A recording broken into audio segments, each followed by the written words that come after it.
That's the start sequence for Meteor 2021, which is the enhanced version of the 1979 Meteor game by Stern. This game was at the Chicago Pinball Expo. Dave Falgren brought his winter edition that was at Lake Placid that was completely white. We've got a really great video of that and of Roger Sharp playing it. And when I met Dave, I said, hey, had you thought about upgrading this to Meteor 2021? He goes, I got the kit. So right there on the show floor, we added the kit to his game and brought him up. This is running version 8 code, the latest code that's out on GitHub, because Dick Hamill, who I promised I'd make this video for, on Pinside, wrote the display code. I decided to go to millions in the scoring options by installing Wolfpack displays. I've got 2 sets of Wolfpack displays here that are going to be going into two Williams Comets. I love Wolfpack displays. I think they're a high quality product. They are something you have to know how to solder. You got to be pretty sharp at your soldering skills. If you're not good at soldering, don't buy them. You'll make a mess. And it takes a while to set them up because you've got to solder in each individual display to the board. It comes as a kit. But you can choose different colors. I've chosen red. And again, I was able to buy the kits from Wolfpack with the 7-digit displays for players 1 through 4, and then the standard 6-digit display that goes in this. One of the displays is blanked out here. You've got the ball spin, you've got the ball count, you've got the credit count. So that combination of displays is available in Meteor 2021 code. You have to rem out the lines for the standard displays and unrem the lines for the 7-digit, and you'll be able to play it this way. You also have to add a leader wire to every single display. I'm not going to go through that here. In order to get 7 digits to work, you have to add one more running wire to every single display and then back to the motherboard. Not very hard to do. I got it all set up, got it installed, and I noticed there were some interesting artifacts with the displays. When the scores were not in the millions, were in the 100,000s, there would be a flashing leading 0 that would happen in the refresh. So that was a little odd. And then I noticed in match mode, not a big deal, but it would run the match, but it was actually running the match displaying in hundreds and tens instead of tens and ones. Now it would match in the correct digits, but it would flash them away because it was actually displaying the ones here. It was doing the same thing with players 2, 3, and 4 when their games would start. The double zeros would be knocked over. So I thought that was kind of strange. I contacted Dick and said, hey, had you noticed this in the code? And I don't think that many people had contacted him or even tried millions or maybe hadn't complained about it. He noticed it. He said, okay, let me look in the code. And after some back and forth, some mistakes on my side, I hadn't uploaded the code properly through the Arduino. We got it all figured out. Version 8 is on GitHub. It's exciting. It does the job. You can now score to the millions and display it correctly. On the Alltech MPU, which this machine has, I do not have an original Stern MPU in here. In the Alltech MPU, when you go into standard mode, the displays will work, but millions won't work, and it will loop over at 999,999 points the way it would in a standard 6-digit display. Alltech hasn't added in the ROM code that's out there in the homebrew world to allow that to work. Maybe that'll be in a future rev. So in standard mode with an Alltech, you don't get the million-point scoring in that mode. If you have a Stern board, you can probably put in the homebrew ROMs that will work just fine when you switch in and out. So let's go ahead and show you how it works. And I'm using the refresh cycles for an Alltech board in the Arduino setup. Eternal.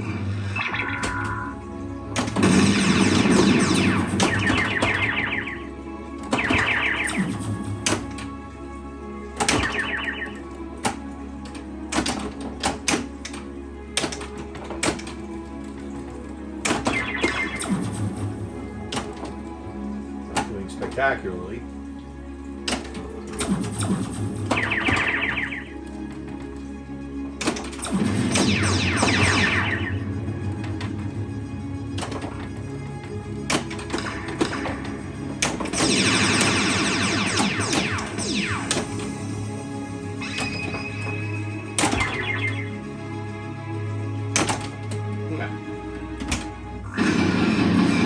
How many broken 100,000 is? I can't even show you that, let alone millions. Skill shot. Incoming Meteor storm of long-range sensors. Scanning the sectors now. Meteor detected in Sector 2.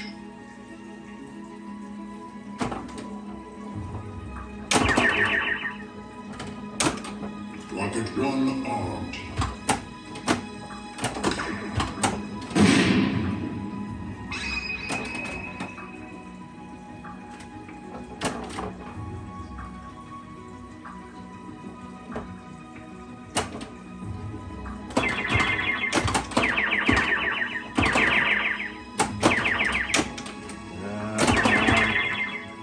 Not gonna get it.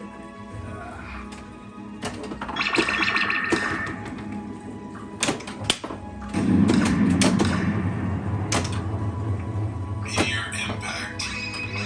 Not successful. Try again.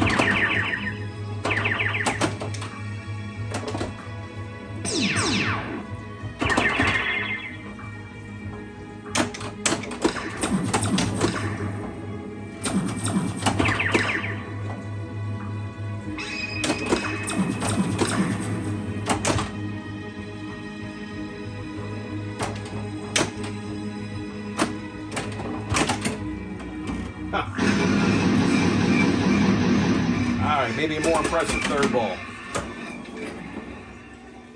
Maybe.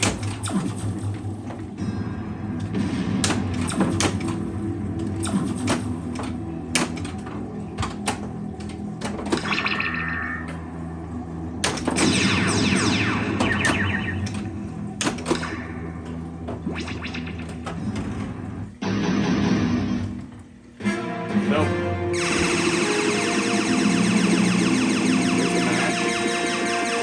I don't score a match. But again, as you can see, this gets the job done. If you haven't installed Meteor 2021 and you have a Meteor, you're really missing out. It's about a $150 investment in parts, a couple hours of time. Get the code. Dick Hamill and the guys who wrote this don't charge anything. It is a really, really great way to play this game. It adds an incredibly exciting new set of dimensions to make this game fun. I wish I could have brought this one to the show. I didn't choose to bring this one along because I don't want to sell it. So now you can see how it works. So get out there. There's other games that have been modified with the Arduino. I don't have the full list. There's a number of them that have received the treatment. So check it out if you get a chance.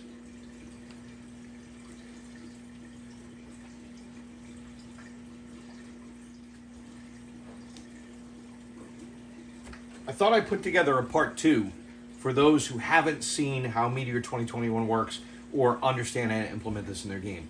It's not that hard. You do not need a great deal of soldering, technical, or electronic skills to get it working. So I highly encourage anybody who can program a small Arduino, hook it up to their computer, download the software, follow the steps to try this. It can be a little frustrating, but it's completely doable. So let's show you what's involved.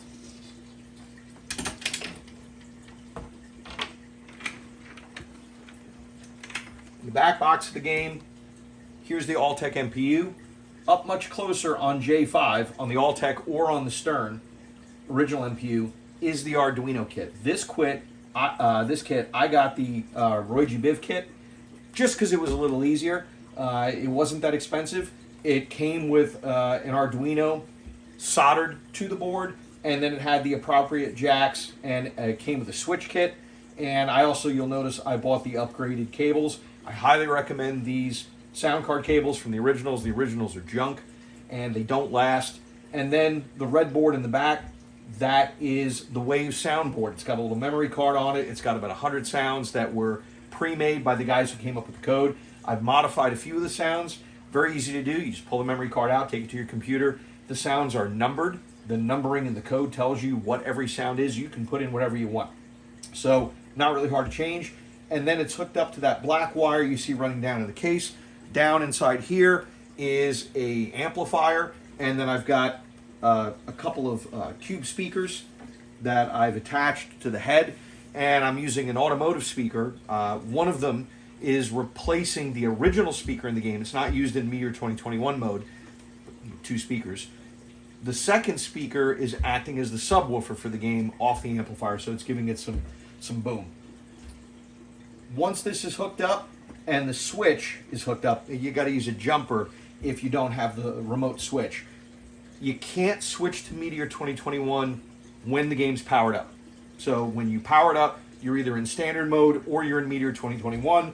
If the jumper is in, it's always in Meteor 2021. I think when I showed this to Dave Fogren, he said to me, I'm never going to play it in the standard mode ever again once he saw how it played in 2021.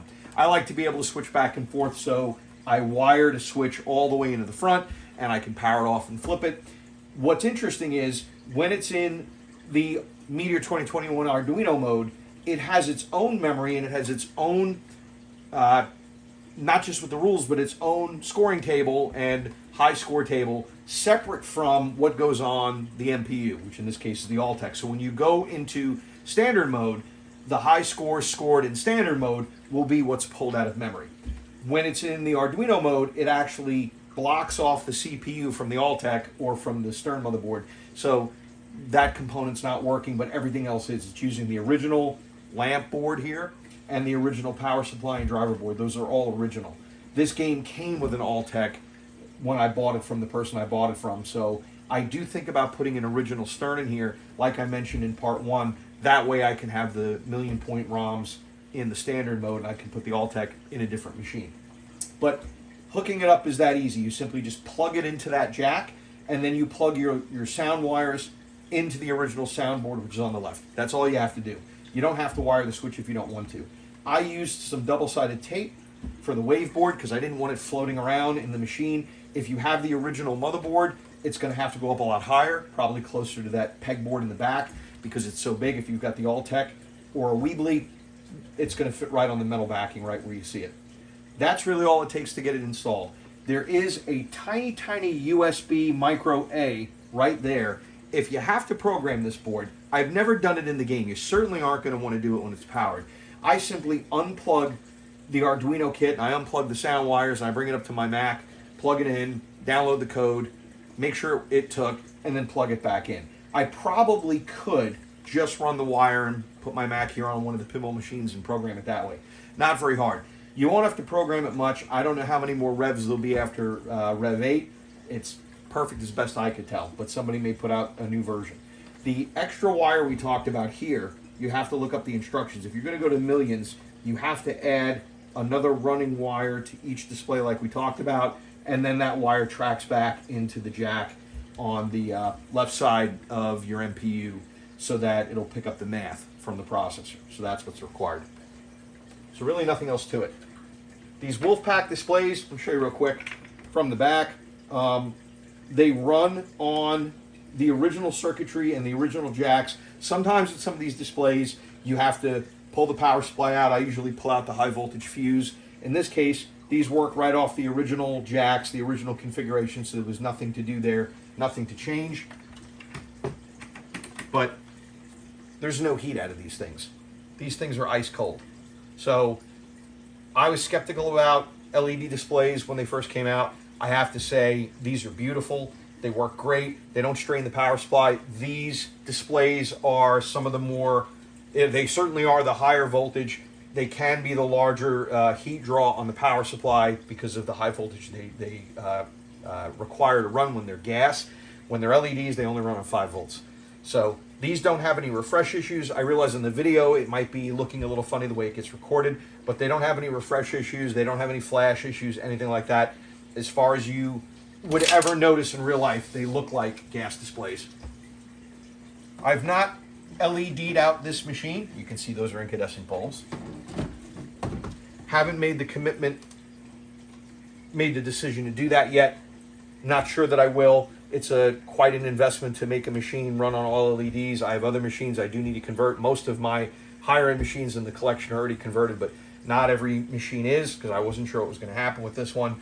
At some point, if I do decide to keep this in the collection permanently, I will convert it to LEDs. It's the right thing to do for machines that are this old. So if you have any questions about how to do this, hit me up. I'll include links in the YouTube description on how to get this code, how to do this. You really need to get on Pinside, talk to the guys, look up the thread. If you're not converting your legacy Stern and Bally games that can go to this new code, you're missing out. It's so much more fun to play them this way, and it gives new life to very, very old games. So good luck, and again, hit me up if you need me. Dick, thanks a lot. It wouldn't be this great without you. Thanks.